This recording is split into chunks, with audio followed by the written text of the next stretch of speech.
Boom. Good morning, good morning, good morning. Rise and shine, little darlings. It's another glorious Marine Corps morning.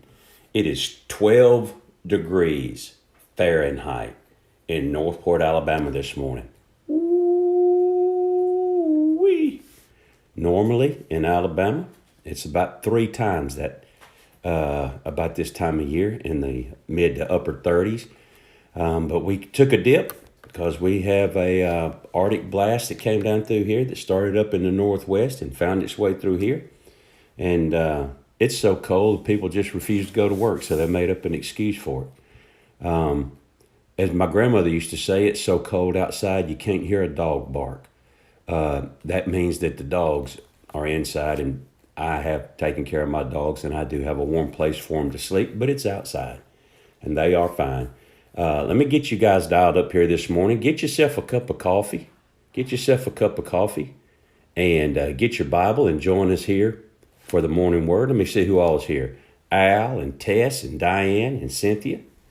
And Robin and Dez and Diane. Good morning.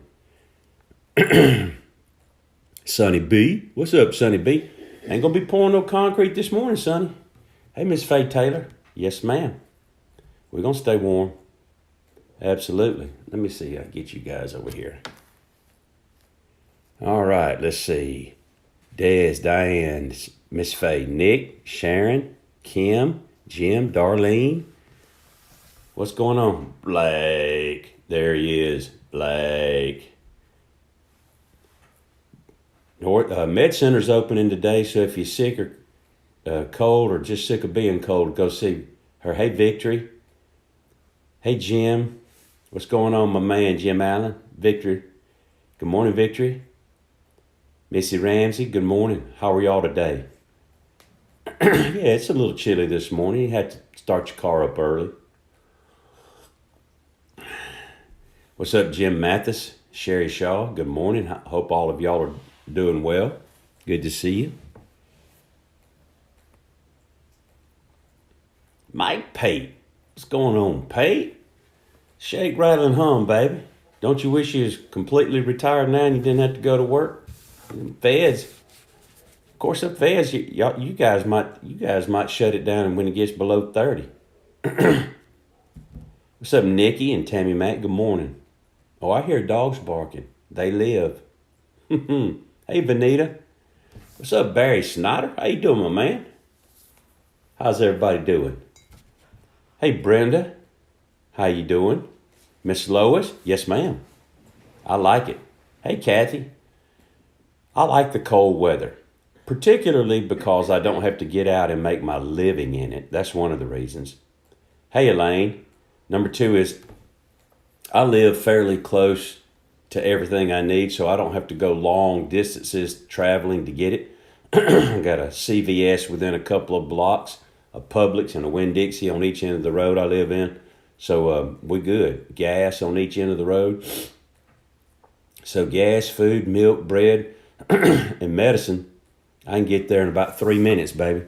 We good in the hood. Some of y'all that's living out there in Hooterville, about 55 miles away from the nearest mailbox, y'all need to come on in closer to town, man.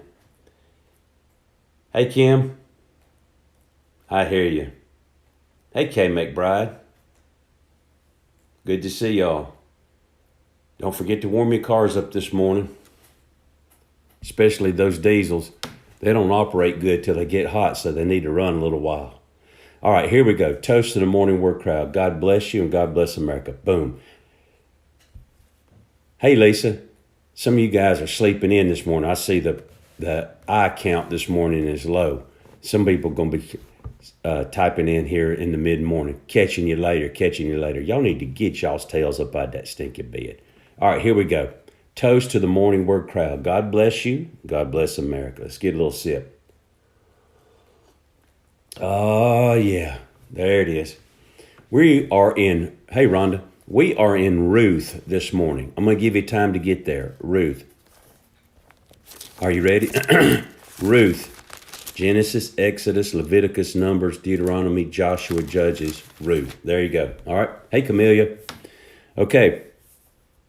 We are in Ruth, and hey, Jim Pennington. And Ruth, this book, the book of Ruth, the time frame of it is about 1300 BC, before Christ. It's the time that the Bible calls the time of the judges. There's no kings. God is raising up judges to rule over Israel. It was a very dark time. It was a time when there was not very many people at all following after the God of Abraham, Isaac, and Jacob. It was a period of sinning, repenting, God being gracious and merciful, sinning, repenting, and actually says in the book of Judges that every man was doing what was right in his own eyes. Now that is a very good description of the way it is today. Everyone is doing what is right in their own eyes. It was a time of rugged individualism. Everybody just took care of theirself. And they didn't really look out for one another. There wasn't a sense of national unity very much, much less community unity. Everyone was just rugged individuals. Now, in the midst of that, there is in this story, there is a tremendous famine that takes place in Israel. And so we just need to understand. This is so much to share. I don't really have time to do it. But this is to help us understand that hard times come even to God's people. Now, in the midst of all of this, there is a family and a woman in particular whose name is Naomi. Naomi's married. She's got 2 boys, and her boys and her husband, they move away from Israel and they go down into the land of Moab, which was founded after Lot's grandson, and they stayed there for about 10 years because of the drought and the famine that was up in Israel. During that time, Naomi's sons get married to 2 Moabitess women. One of them, Ruth, the other one is Orpah. And in the passage of time, Naomi's husband dies and both her boys dies. So now it's just Naomi and her 2 daughter-in-laws, surviving daughter-in-laws. So here's 3 women.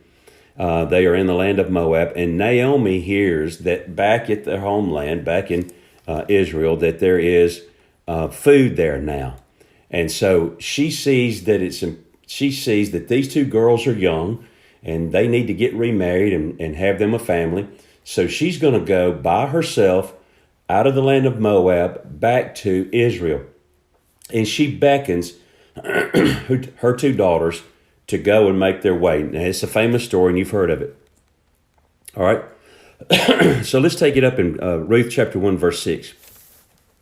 Then she arose with her daughters-in-law that she might return from that country, from the country of Moab, for she had heard in the country of Moab that the Lord had visited his people by giving them bread. In other words, the famine is over back home. Therefore she went out from the place where she was, and her 2 daughters-in-law with her, and they went on the way to return to the land of Judah. And Naomi said to her daughters-in-law, Go, return each of you to your mother's house. The Lord deal kindly with you as you have dealt with the dead, talking about their husbands and her sons, the dead and me. The Lord grant that you may find rest, each in the house of her husband, meaning that I hope you get married, hope you have families, and I hope God blesses you in a supernatural way. So she kissed them, and they lifted up their voices and wept. And they said to her, Surely we will return with you to your people. But Naomi said, Turn back, my daughters. Why will you go with me? Are there still sons in my womb, that they may be your husbands? Turn back, my daughters. Go, for I am too old to have a husband. In other words, I'm not going to have any more babies. I'm not going to get married again. You wouldn't have time to wait on me to have more children anyway, more boys anyway. So you guys need to get started. You girls need to get started on your own life. That's the synopsis. I am too old to have a husband. If I should say I have hope, if I should have a husband tonight and I should also bear sons, would you wait for them till they were grown?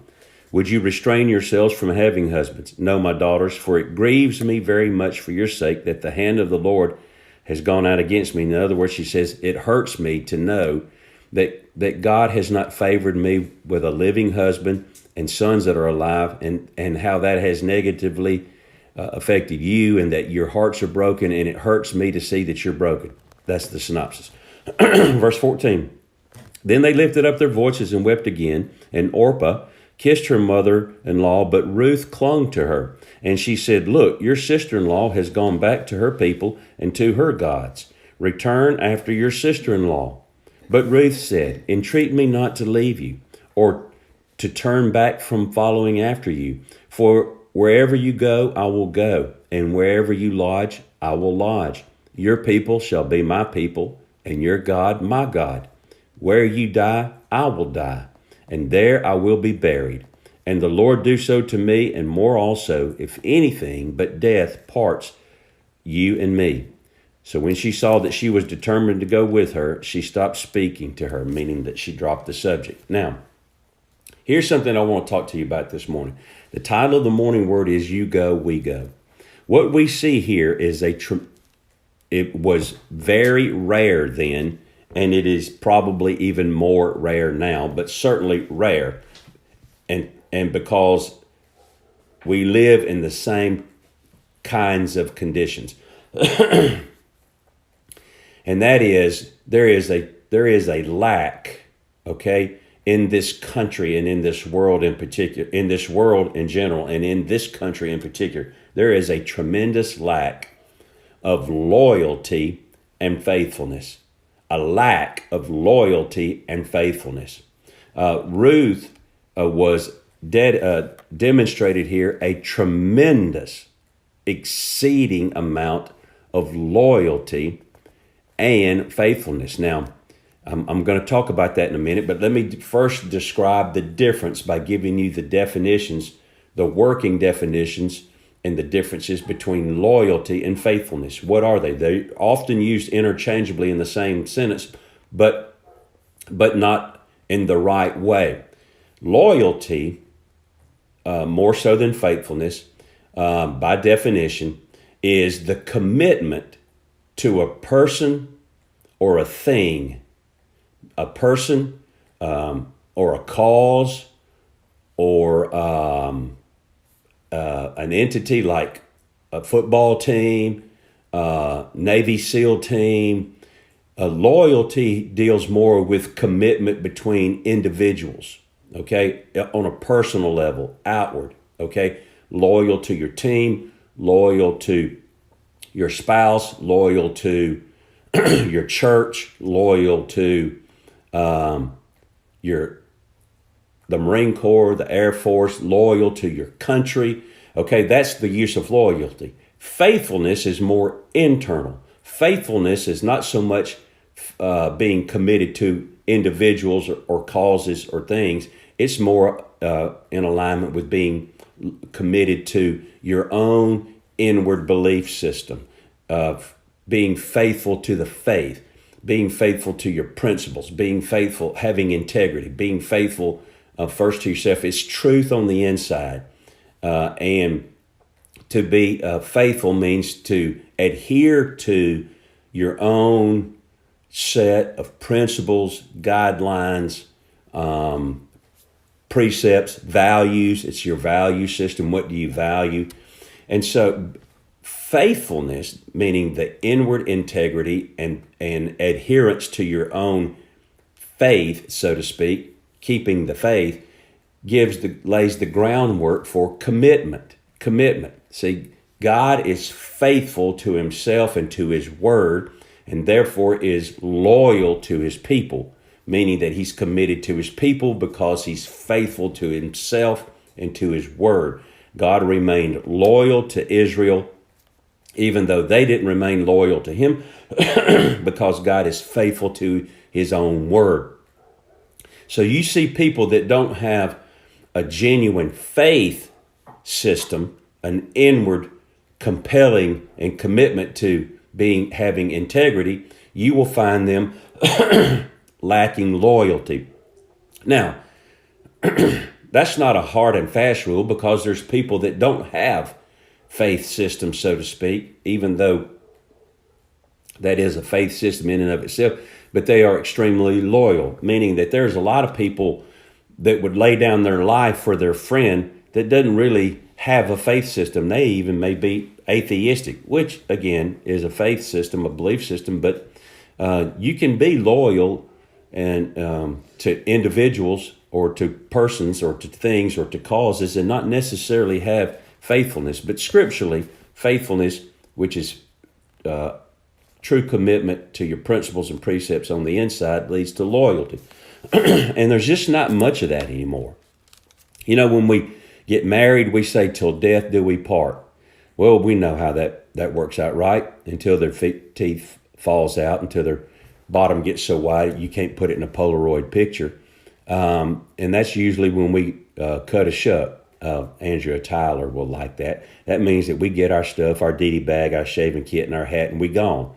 But great demonstrations, we can see great demonstrations of loyalty. I can remember hearing a story in the Church of God one time about a sermon about a man. Matter of fact, it was a woman telling it that married this Church of God preacher. His wife, I think, had a stroke or something like that, some debilitating physical ailment. And he used to go, this Church of God preacher used to go. She had to be put in a nursing home. He could not give her the care that she needed. She needed 24/7, physical care, so forth, bathing, feeding, all of that. Couldn't do it. So he put her in a nursing home, but he went to see her. I think it was twice a day, every day. He went at lunch and in the evening time to check on her every day. And this man was, of marrying age. He wasn't, you say, what's marrying age? Well, he's still interested in women, I guess. And but he remained loyal to her and never gave any interest whatsoever. And this was years. This went on. I'm not going to say because I'd be guessing, but this was years and years. Well, this woman that's telling the story said she was attracted to this man, but he just he would not go beyond his marital vows, even though his wife was committed to a nursing home. When she finally died, and he buried her, it took him a little while then before he would release himself to even be open to any other kind of relationship. And that was not because someone was telling him, but because he had an inner faith system that led to loyalty, and he kept his vows. And likewise today, we just don't have many people that are committed, whatever it is. I don't care what it is, to your church. They're just not committed. They're just not loyal, meaning that I said I wanted to be a member of this church, and I'm going to show up and I'm going to participate. It's just not there. It's there as long as it is convenient. But the first sign of mosquitoes at the camp out, and we want to throw water on the fire and pack it up and go home. There's just not commit. We see it now in football. I know the women don't know what I'm talking about, but with the portal and the NIL, now these football players care nothing about the school. They do not care what the color of the helmet is, what the logo is, where it's located. Their whole attitude is, show me the money. They are hired guns. They're going to go play for whoever is going to pad that pocket. And they have no sense of loyalty to the school, the university, to the coach, to their teammates. They're just hired guns. And there's no commitment. There's a lack of loyalty and faithfulness to our employers. We say, and that's at least, when you're going to leave your job, at least work out a notice, not like walk in, not like not showing up and then when they call you, say, where are you? Say, well, you noticed I've quit, right? That ain't the kind of notice we're supposed to give. There's just no sense of loyalty and commitment. Yet, let me close with this point. Ruth says, now she's a young woman. She's in her own home country. She's got her own people, but yet she's going to go with Naomi. Okay.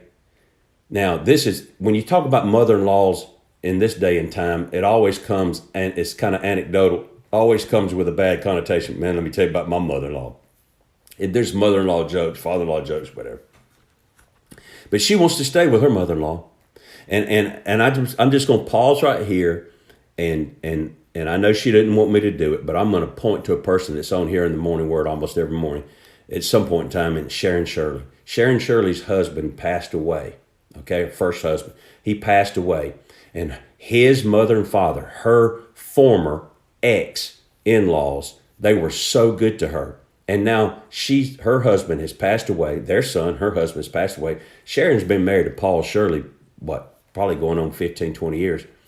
And she is still loyal and faithful to take care of those in-laws. She left and went out of town to check on them because they were having health issues and was asking for prayer. Now that to me is loyalty and faithfulness, because they were committed to her and she was committed to them, and she is still committed to them. That's what it looks like, guys.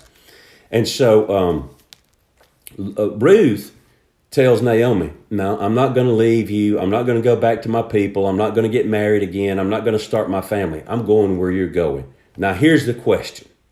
Okay, we see and we talk about, we have sermons and messages and devotions like this one about Ruth's faithfulness and loyalty to Naomi. But here is the question.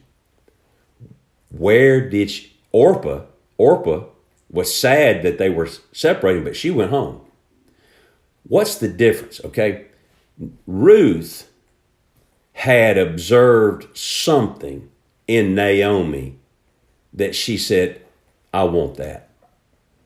I want that more than I want to go back to my people. I want that more than I want a husband and my own children. I want what you have. You see, Naomi had demonstrated faith in God that got her through a famine in her own land, that got her through the death of her own husband, that took her through the death of her two boys, and was willing to do what was right for those two girls. That is, cut them loose. You don't owe me anything. I'm going to go back to my nation. I'm going to go back to my people.